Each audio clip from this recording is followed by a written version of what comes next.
konsep dan prinsip patient safety serta faktor yang mempengaruhinya.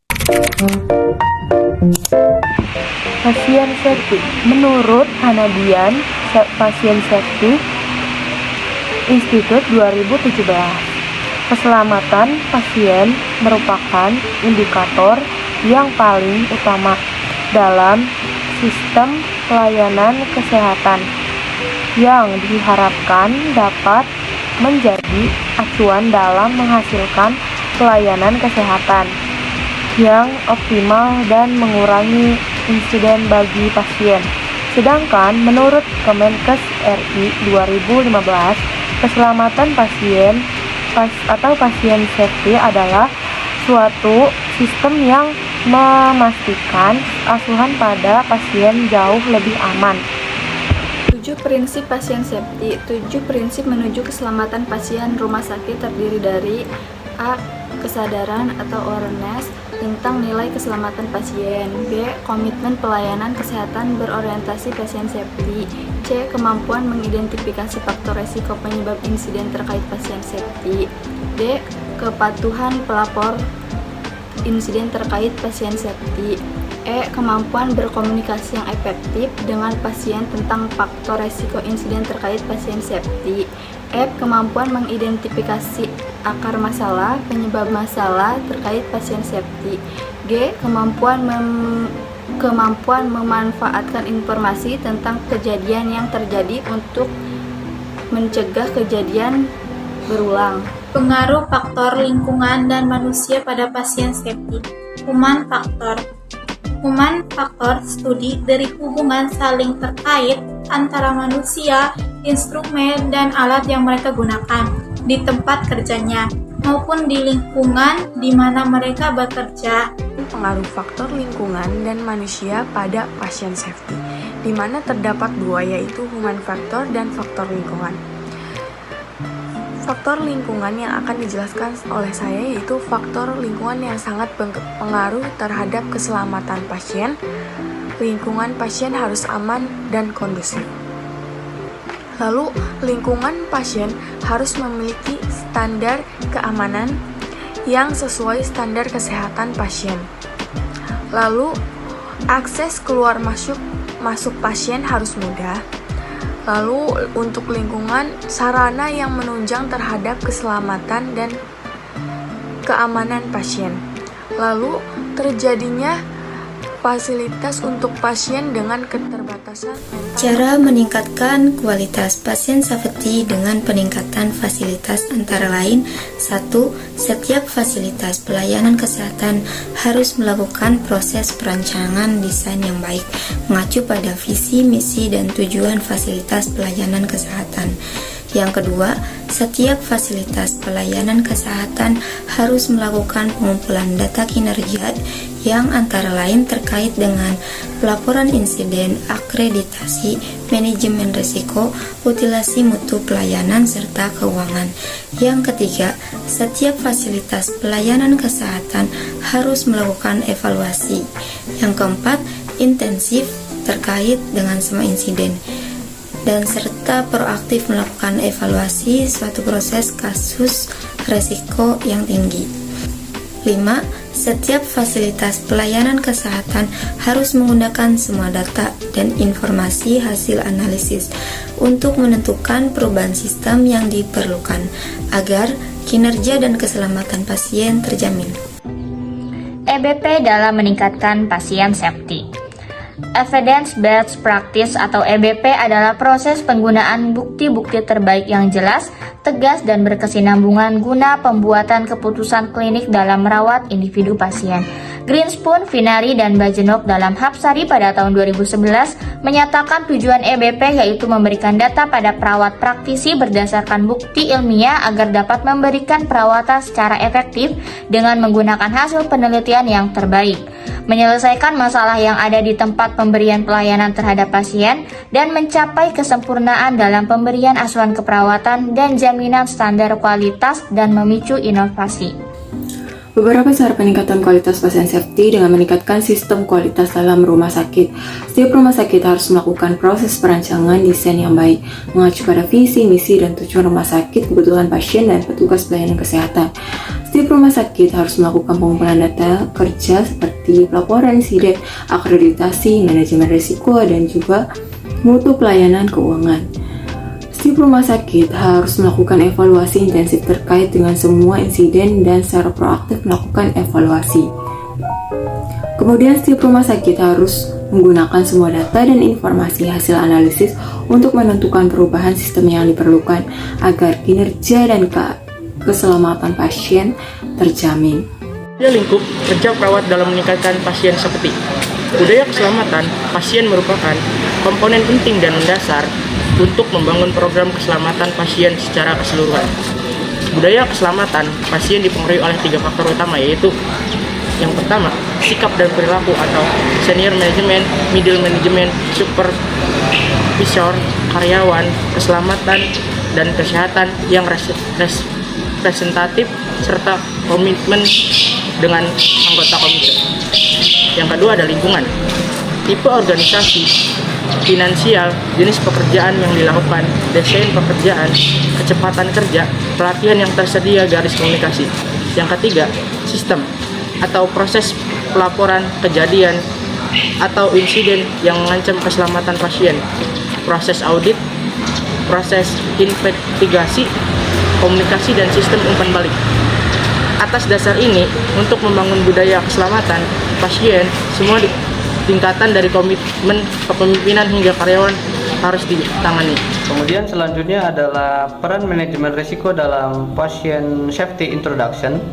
Jadi peran manajemen risiko dalam keselamatan pasien adalah untuk meminimalisir atau menghilangkan risiko-risiko kecelakaan yang biasa terjadi di rumah sakit, seperti meminimalisir risiko kecelakaan, lalu mencegah risiko kecelakaan, dan juga memberi edukasi kepada pasien dan keluarga pasien tentang risiko kecelakaan, lalu memberi pengawasan terhadap risiko kecelakaan, dan juga memberi antisipasi untuk risiko kecelakaan, serta menekankan kepada tenaga kesehatan lainnya agar berhati-hati dalam melakukan tindakan pelayanan kesehatan. Selanjutnya ada mengenali dan berespon terhadap adverse events atau KTD.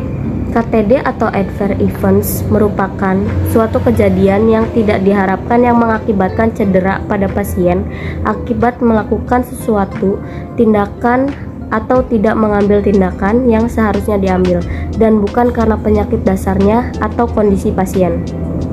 Penyebab adverse event tersendiri adalah kurangnya kompetensi, tidak lengkap atau kurangnya dokumentasi, kegagalan kerja tim, dan komunikasi yang tidak memadai. Penyebabnya mungkin karena kesalahan manusia atau zat dalam obat penyebab lain, seperti kegagalan peralatan dan perangkat dapat berkontribusi pada terjadinya peristiwa yang merugikan. Untuk meningkatkan keselamatan pasien dan pencegahan terjadinya KTD dan KNC, maka perlu diterapkan 9 solusi keselamatan pasien tersebut di seluruh rumah sakit. 9 solusi keselamatan pasien diantaranya adalah: 1. Perhatikan nama, rupa, ucapan mirip. Yang kedua, pastikan identifikasi pasien. Yang ketiga, komunikasi yang benar saat serah terima atau penukaran pasien. Yang keempat, pastikan tindakan yang benar pada SSI tubuh yang benar. Yang selanjutnya, kendalikan cairan elektrolit pekat. Selanjutnya, pastikan akurasi pemberian obat pada penggalian pelayanan. Hindari salah kateter dan salah sambung selang. Gunakan alat injeksi 1 kali pakai. Yang terakhir, tingkatkan kebersihan tangan untuk mencegah infeksi nosokominal. Penggunaan teknologi dalam peningkatan pasien safety. Kemajuan teknologi dalam pelayanan kesehatan telah memiliki dampak besar dan mengubah cara praktik keperawatan klien. Penggunaan teknologi dapat meringankan efisiensi dan meringankan beban kerja, serta memiliki manfaat lain, yaitu meningkatkan keamanan dan keselamatan pasien. Teknologi juga dapat memunculkan masalah yang merugikan dan menimbulkan bahaya baru. Agarwal et al. 2010. Baik, selanjutnya adalah peran kerja tim untuk pasien safety. Menurut ANA 1992, hubungan kerja yang memiliki tanggung jawab dengan penyediaan layanan kesehatan dalam penyediaan asuhan pasien. Dalam kajian fundamental keperawatan, tim kesehatan yang terdiri dari berbagai profesi seperti dokter, perawat, psikiater, ahli gizi, dan lain-lain di bidang kesehatan dan pekerja sosial. Tujuan utama dalam tim adalah memberikan pelayanan yang tepat oleh tim kesehatan yang tepat, di waktu yang tepat juga, serta di tempat yang tepat juga. Elemen penting dalam kolaborasi tim kesehatan yaitu keterampilan komunikasi yang efektif, saling menghormati, rasa percaya, dan proses pembuatan keputusan bersama. Menurut Kazier 2010. Peran pasien dan keluarga dalam mencegah bahaya dan adverse event. Keluarga berperan dalam menentukan cara atau perawatan yang diperlukan pasien di rumah sakit. Keberhasilan perawat di rumah sakit akan sia-sia jika tidak diteruskan di rumah, yang kemudian mengakibatkan pasien harus dirawat kembali atau kambuh.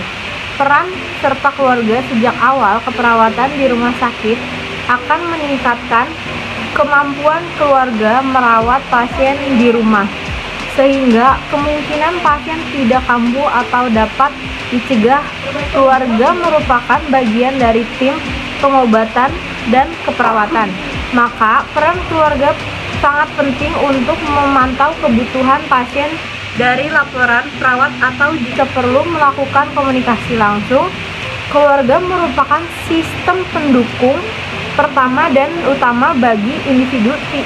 Dukungan keluarga yang baik bisa menjadi sumber motivasi sehingga dan kepedulian terhadap resiko-resiko bahaya kepada pasien. Pengontrolan dan pencegahan infeksi pada tahun 2007, CDC dan HICPAC merekomendasikan komponen utama yang harus dilaksanakan dan dipatuhi dalam kewaspadaan standar. Menurut buku manajemen keselamatan 2017, yaitu A. Kebersihan tangan, B. Alat pelindung diri atau APD, C. Dekontaminasi peralatan pasien, D. Pengelolaan limbah, E. Penata laksanaan linen, F. Pelindungan kesehatan petugas, G. Penempatan pasien, H. Higien respirasi atau etika batuk dan bersin, I. Praktik menyuntik yang aman, dan J. Praktik lumbal yang aman. Prosedur invasif. Tindakan invasif, suatu tindakan medis yang langsung dapat mempengaruhi keutuhan jaringan pasien. Menurut Peraturan Kesehatan Republik Indonesia Nomor 29 Menkes Per 3 2018, pemasangan infus merupakan prosedur invasif dan tindakan yang sering dilakukan di rumah sakit. Namun hal ini berisiko tinggi terjadinya hospital acquired infection atau HAIS. Tindakan pemasangan infus akan berkualitas apabila pelaksanaannya selalu patuh pada standar prosedur operasional (SPO) yang telah ditetapkan demi terciptanya pelayanan kesehatan yang bermutu. 3. Tujuan dan sasaran rumah sakit harus mempertimbangkan peraturan perundang-undangan, bahaya, potensi, dan risiko K3 yang bisa diukur, indikator pengaturan sasaran, pencapaian, dan jangka waktu. 3. Kondisi pasien. A. Higien personal buruk, B. Status gizi buruk atau malnutrisi, C. Menderita penyakit kronis, penyakit infeksi, penyakit menular, D. Mengkonsumsi obat-obatan imunosupresif, E. Menekan sistem imun tubuh. 4. Lingkungan. A. Ventilasi yang tidak adekuat, B. Penerangan atau sinar matahari yang kurang. C. Ruangan yang lembab dan kotor. D. Ada air tergenang dan banyak serangga. Medication safety. Medication safety atau yang bisa disebut MSP merupakan praktik prosedur yang aman dalam pengobatan. Dengan medication safety practice, sistem pengobatan berjalan sesuai dengan prosedur, tujuan yang jelas, serta mempelajari kejadian medical error yang terjadi dalam lingkungan pelayanan pengobatan. Medication safety adalah upaya yang dilaksanakan untuk mencegah terjadinya medication error yang terjadi dapat menimbulkan kerugian bagi pasien. Medication safety juga mempunyai tujuan agar tercapainya keselamatan pasien atau patient safety. Patient safety adalah identifikasi penilaian, analisis, dan manajemen risiko. Dan patient safety insiden agar pelayanan pasien lebih aman dan meminimalkan harm pada pasien. Patient safety insiden adalah insiden yang tidak disengaja atau tidak diharapkan yang bisa mengakibatkan harm bagi yang mendapatkan